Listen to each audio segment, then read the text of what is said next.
তো যেটা বুঝাইতেছিলাম যে এই মানুষটাকে, মানুষ হলেই যদি যথেষ্ট হতো তাহলে এই মানুষটাকে কোনোদিন আল্লাহ জানোয়ার বলতেন না। বিশেষ করে মুসলমান, যার কপাল, এত বড় কপাল দিলেন যে দুনিয়ার কারো কাছে ফিতা নাই যে মাইপা দেখবে। তো যেটা বলতেছিলাম, কোত্থেকে বাহির হয়ে গেছি।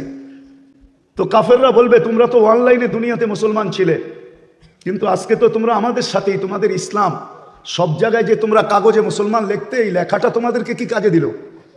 তা আল্লাহর রহমতের ভিতরে জোশ উঠবে। তা আল্লাহ জিবরিল আলাইহিস সালামকে বলবে বাহির করো, যে নামদারি মুসলমান ওকেও বাহির করো। তো যখন বাহির করা শুরু করবে তখন বোঝা যাবে আপনার আমার কপাল কত বড়। তখন কাফেররা চিৎকার দিবে, লাউ কানু মুসলিমিন, হায় আমরা যদি মুসলমান হতাম। এই নামদারি হলো তো আজকে বাহির হওয়ার সুযোগ হতো। যা কথাকে গুছায় নিয়ে আসতেছি, তো আল্লাহর কাছে মানুষ হওয়া যথেষ্ট না। আল্লাহর কাছে মানুষ মানুষ হওয়ার জন্য একটা ধারা আছে, একটা মাপকাঠি আছে, একটা মিটার আছে, একটা গজ আছে, একটা পাল্লা আছে। ওই পাল্লাতে যখন হবে, ওই মিটারে যখন পুরা হবে, পাল্লাতে পুরা হবে, গজে পুরা হবে, তাইলে আল্লাহর কাছে সে মানুষ হবে। না হয় সে মানুষ হয়ে জন্ম নিতে পারে। এই জন্য আমাদের কিতাবে আছে, লাশ তো আমরা দাফন করি সবাই বটে, কিন্তু যখন দাফন করে চলে আসে, আর চেকিং পোস্ট যখন চলে আসে, চেকিং পোস্ট ফেরেশতা যখন চেক করতে আসে, তো আপনারাও দেখছেন লাশ দাফন করে বলেন মাথার গিরাটা খুলা দাও, পায়েরটা খুলা দাও, ঠিক না? বলেন না? কি ফেরেশতা কি খুলা নিতে পারে না? কিন্তু নিয়ম হইল খুলা রাখো, ঠিক না? তো আইসা প্রথমে কাপড়টা সরায়া দেখবে, প্রশ্ন উত্তর পরে হবে, আগে দেখবে। কিন্তু দেখা যাবে আমরা রাইখা আসছি মানুষ। জালালউদ্দিন সৈয়দী রহমতুল্লাহ আলাইহি লেখছেন যে রাইখা বাড়ির দিকে পা বাড়াইতে দেরি, অনেকের চেহারা চেঞ্জ হইতে দেরি হয় না। ওই চেহারা দেখেই প্রশ্ন উত্তর পুরা হয়ে যায়, যে এটার আর প্রশ্নের দরকার নাই, চেহারা চেঞ্জ হয়ে যায়।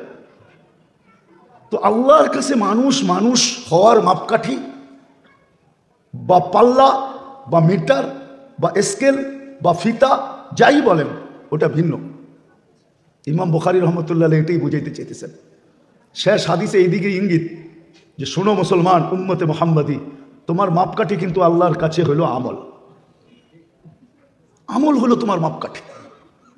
আমলের ভিত্তিতে তোমাকে মাপবে, আমল দিয়া তোমাকে মাপবে, আমলের মিটার দিয়ে তোমাকে মাপবে। বিদায় শুরু হাদিস থেকে শেষ হাদিস পর্যন্ত উনি এটাই বুঝাইতে চাইছেন যে আসলে মুসলমান উম্মতে মুহাম্মাদির আল্লাহর কাছে দামি হওয়ার জন্য, মূল্যায়ন হওয়ার জন্য, মূল্যায়িত হওয়ার জন্য, দাম পাওয়ার জন্য একমাত্র মাপকাঠি হলো আমল। আমলের দ্বারা মূল্যায়িত হবে। ওই আমল, যে আমল আল্লাহ ওহির মাধ্যমে পাঠাইছেন, জিবরিল আলাইহিস সালাতু ওয়াস সালামের মাধ্যমে মুহাম্মদুর রাসূলুল্লাহ সাল্লাল্লাহু আলাইহি ওয়াসাল্লামের উপরে আসছেন। মা আতাকুমুর রাসূল ফাখুদু আমা নাহাকুম আনহু ফান্তাহু। এটাই হলো মাপকাঠি। আমলই একমাত্র আমাদের জীবনের মাপকাঠি। আমল দিয়ে আল্লাহর কাছে আমরা মূল্যায়িত হব। সত্য এটাই মেরে দোস্ত। দুনিয়াতে আপনি কতটুকু মূল্যবান, কতটুকু মূল্যায়িত, এটা দুনিয়ার ব্যাপার। যালিকা মাতাউল হায়াতিদ দুনিয়া জাআলনাকুম শুউবান ওয়া কাবাইলা লিতাআরাফু। আর পরিচয় পরিচিতি মাত্র, এটা আল্লাহর কাছে না। আল্লাহর কাছে যদি পরিচয় পরিচিতিওয়ালা হইতে হয়, মূল্যায়নের পাত্র হইতে হয়, তাহলে আমাকে আমল সঙ্গে নিতে হবে, সঙ্গী বানাইতে হবে।